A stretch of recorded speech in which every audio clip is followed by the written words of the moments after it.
Olá, você é uma família que cuida de um idoso em casa? Tem um idoso em casa que você cuida dele? Ah, então você é um cuidador familiar. Olá, cuidador familiar. Olá, famílias que cuidam. Pois é,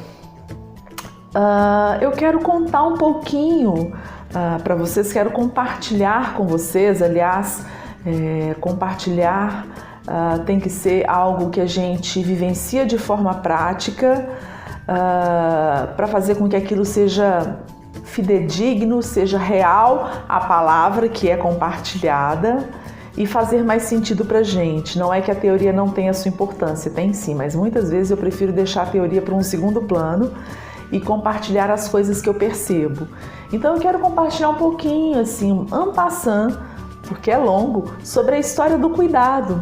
E é uma história que eu vou montando na minha percepção à medida que eu vou lendo sobre, né?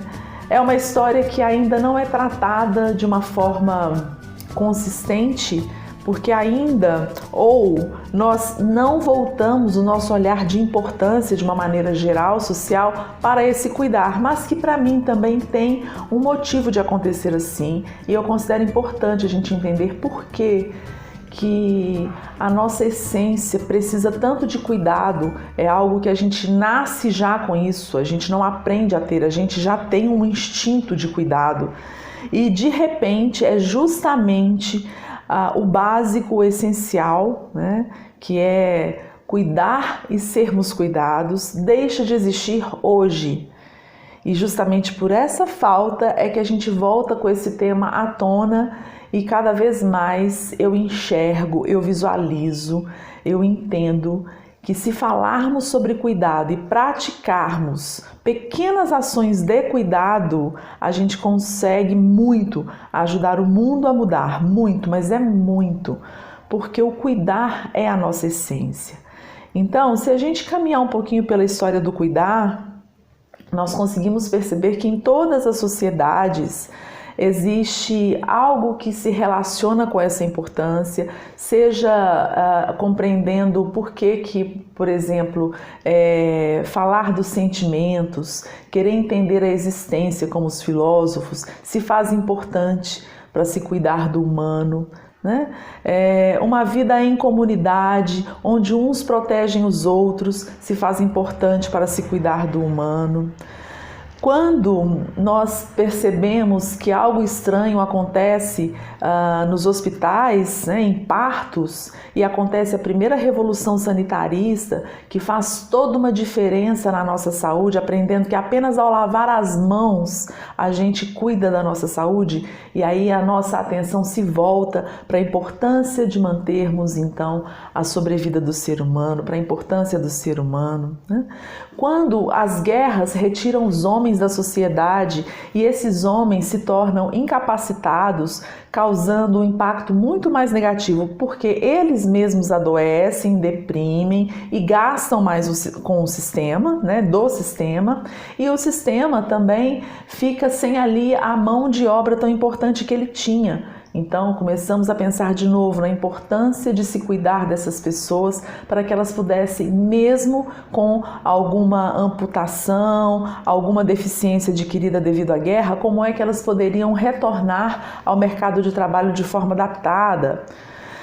E agora a gente chega no momento em que assistimos o aumento extraordinário da população mundial em relação ao envelhecimento, pessoas com 60 a mais cada vez mais adquirindo espaço que ainda não é um espaço digno como deveria ser, porque nós precisamos melhorar muito a nossa maturidade para isso, mas o espaço vem sendo ocupado, quer queiramos, quer não, os 60 a mais estão aí. Com isso, também as pessoas na faixa etária de 70 a 80 que têm uma vulnerabilidade maior para se tornarem dependentes, esse número também aumenta.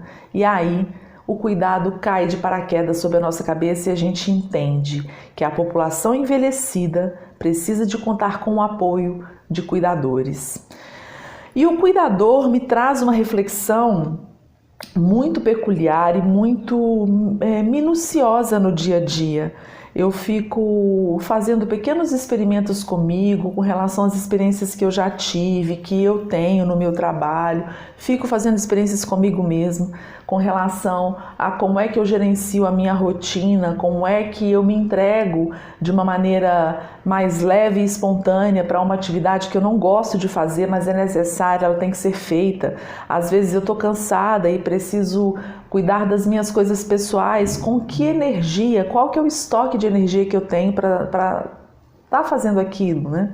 E aí eu fico observando que da mesma forma como eu procuro me organizar para também cuidar de coisas externas, né, no meu ambiente, na minha rotina, procuro me organizar para cuidar de mim, que se a gente conseguisse trazer mais esse diálogo sobre o cuidar para maior número de pessoas, cuidando das pequenas coisas, cuidando do seu lixo, cuidando de se fazer menos lixo, de se gastar menos água, cuidando das relações, praticando os valores como perdão, compreensão, aceitação, cuidando da sua casa, da limpeza, da organização, cuidando da harmonia do ambiente.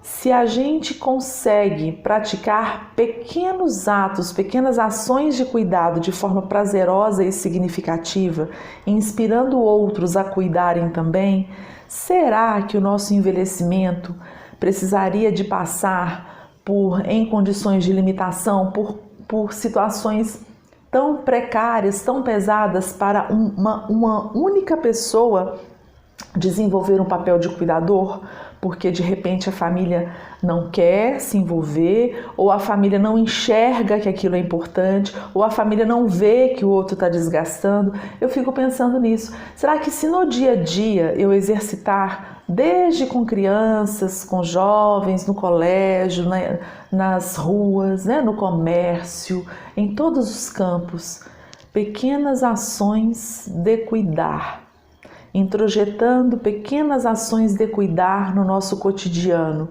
como é que nós envelheceríamos? Como é que eu envelheceria, eu comigo mesma, e como é que eu envelheceria no coletivo? E se caso uns e outros precisassem de ajuda, como é que seria feito essa ajuda no coletivo? Como é que o coletivo pudesse se organizar em prol dessa dependência? Então, meus queridos cuidadores familiares, essa reflexão está permeando a minha mente nos últimos dias, nas últimas semanas. É algo que vai e volta, vira e mexe. Isso faz parte, no meu entendimento, da criação de uma cultura de cuidados. Cuidado é cultural. Cuidado é um aspecto cultural que a gente deve cultivar, porque ele vem da nossa essência. Porém, se eu não estiver atento, praticando, conectado com essa essência, é onde a vida sofre com muitos incidentes, muitos percalços. E aí aparece violência, aparecem preocupações, aparecem negligências. Essa é a reflexão de hoje. Abraços! E deixa mensagem na caixinha, caso você ainda não tenha feito nos outros vídeos, tá? E se possível, assista todos e deixa mensagens em todos também. Se gostou, se não gostou, fala pra mim. E traga também o seu tema. Levante um tema pra gente poder dialogar e refletir juntos, tá bom? Aprendendo, dos dois lados, daqui pra lá e de lá pra cá. Abraço, tchau, tchau.